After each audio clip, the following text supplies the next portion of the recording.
일단은 시 같은 경우에는 시대의 흐름을 갖다 아셔야 되는데 1930년대의 수라, 모닥불, 백석. 그러니까 수라라는 작품 1930년대 작품이야. 그럼 1930년대는 일제강점기고 일제강점기는 우리나라의 자본주의가 만들어지면서 도시 문명이 발달하게 되었는데 이러한 변화는 문학에도 큰 영향을 미치게 되었어. 초기에는 문학의 순수성과 예술성이 강조되었으며 서구의 주지주의나 모더니즘 등이 도입되었고 후기에는 생명파가 등장하게 되었는데 자, 일단 주지주의는 어떠한 정신 상태 같은 경우 추상적인 어떤 정신 상태 지조 뭐 이런 거를 다루는 부분이고 모더니즘은 그러니까 세련되고 감정의 어떤 절제와 이미지를 강조하는 그런 작품을 모더니즘이라 그래.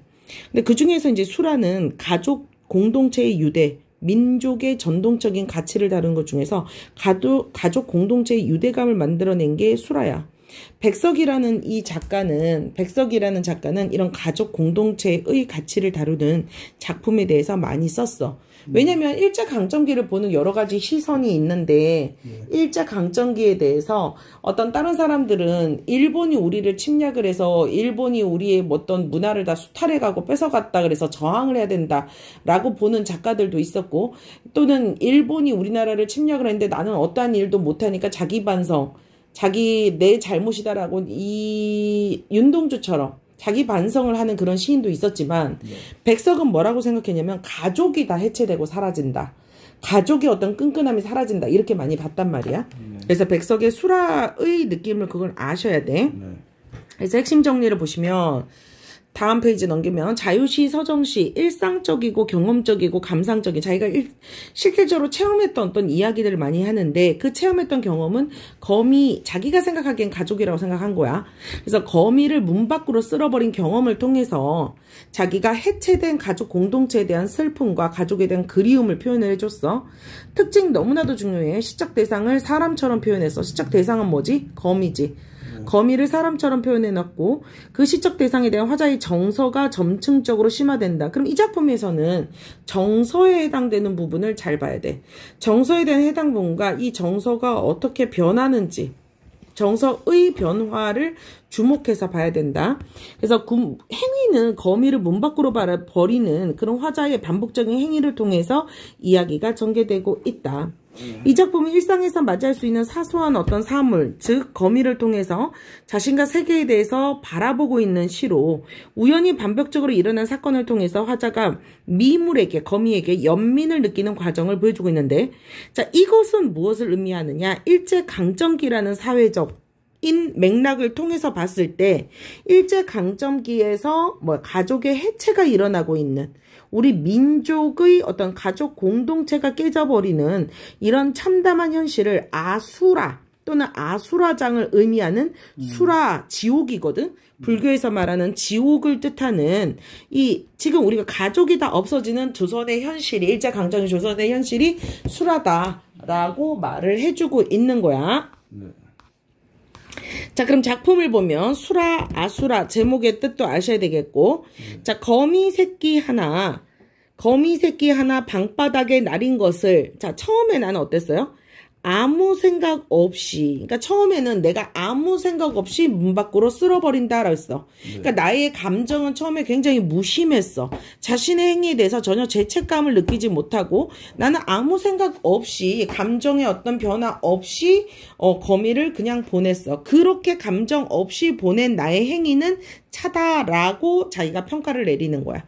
그러니까 차다라고 해서 촉각적인 심상을 사용했지. 그러니까 이 촉각이라는 감각적인 시어를 사용함으로 인해서 자신이 얼마나 그러니까 죄책감 없이 무심한 행동인지를 표현해주고 있는 거야. 그래서 더욱더 가오미 가족이 처한 그 비극성이 더욱더 커지게 되는 거지.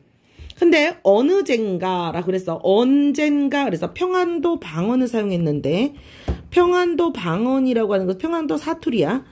그런데 이 백석은 일부러 평안도 방언을 많이 쓰려고 노력을 했어.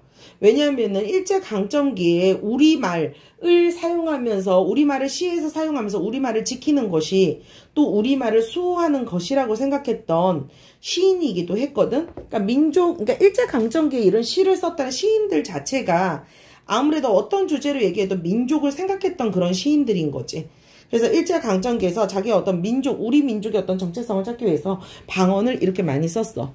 그래서 어느샌가 새끼 거미 쓰려고 한 곳에 보니까 어디 조그마한 거미였는데 좀 더 큰 거미가 온 거야. 그래서 내가 그거를 뭐라고 생각하냐면, 아, 얘가 어미거미구나.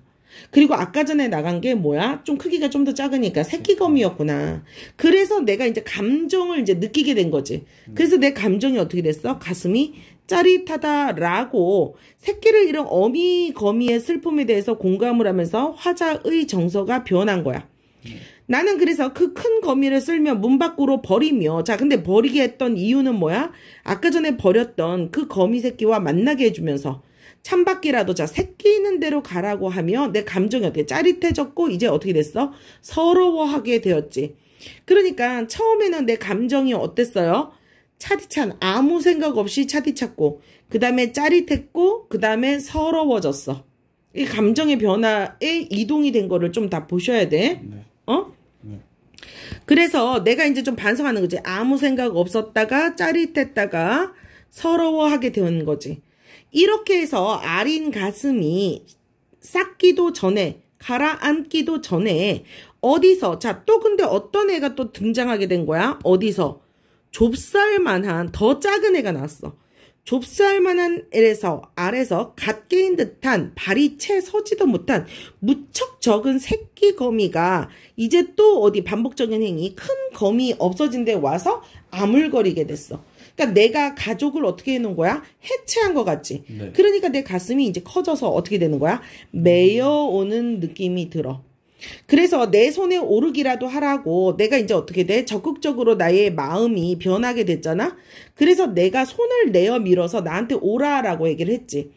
그랬더니 어디서 울고 불고 할 이 작은 것은, 자, 이게 감정이 지금 어떻게 된 거야? 사람처럼 표현해 놓은 의인법을 사용한 거지.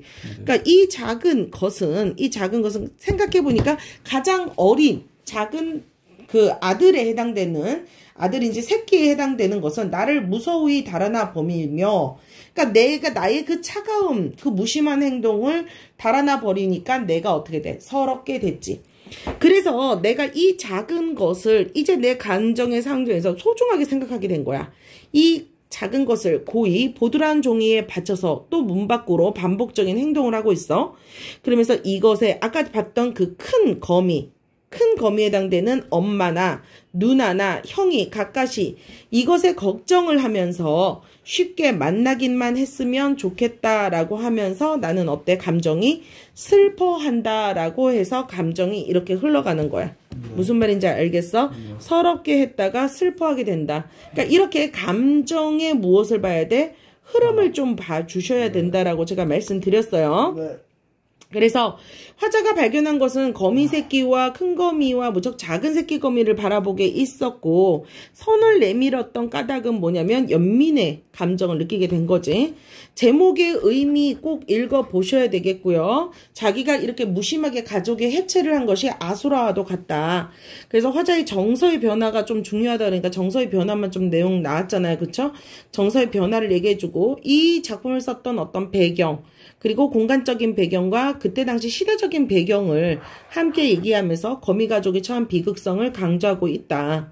학습활동에서 거미 새끼가 내가 아무 생각 없이 했던, 이것도 생각의 변화인 거죠. 그래서 학습활동에서 내가 무관심으로 했다가 그 다음에 짜릿하고 서러워하고 연민의 감정을 느끼고 슬픔을 느꼈던 요런 부분까지도 확대해서 조금 다 보셔야 되겠고, 수라는 1년은 2행으로 돼 있고 2년은 4행으로 돼 있고 3년은 6행으로 돼 있지. 점점 행수가 어때요? 2행으로 돼 있고 2년은 하나 둘 셋 4개로 돼 있고 3년은 하나 둘 셋 넷 다 6개로 점층법으로 강조되고 있지. 그러니까 이게 화자의 감정이 점점 커진 것을 정축법으로 점점 아수라장으로 가는 화자의 탄식을 얘기하고 있다라는 요 말 엄청 중요한 내용들 보셔야 되겠고, 문학사적인 가치에서 일제강점기의 현실을 좀 같이 봐야 된다.